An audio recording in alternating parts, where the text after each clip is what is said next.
The little girl who was too big for her boots. There once was a little girl who lived with a father. They were very poor.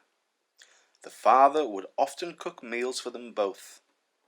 One day the little girl waited for her dinner. She grew impatient. She began to stamp her feet up and down in the kitchen and shake her fists. "Where is my dinner?" she screamed. This upset the father, who only had enough food to feed the little girl. But still she fussed and she screamed. She refused to eat the food her father had made for her and pulled a rather naughty face.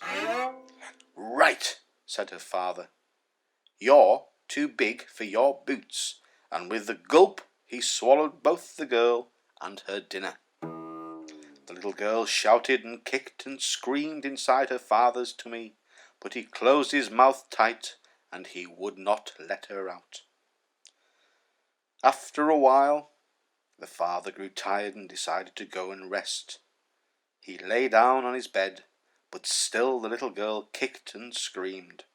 In fact, the more she kicked and screamed, the tighter he closed his mouth. Eventually he closed his eyes and went to sleep.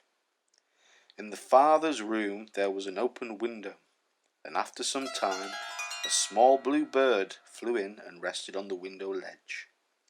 The father slept rather uncomfortably, with the little girl squirming angrily inside his tummy.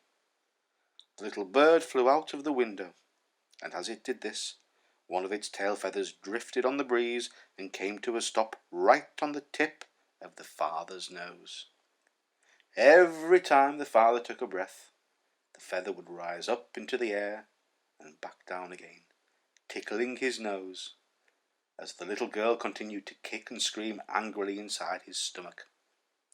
The feather tickled his nose until, achoo! The father let out a great big sneeze, and as he did, out of his mouth flew the little girl. The father awoke with a start, only to see his daughter running out of the room and down the stairs. He leapt out of his bed and tried to catch her, but it was too late. The little girl closed the door and ran away down the street to stay with her grandmother. And she was never too big for her boots again.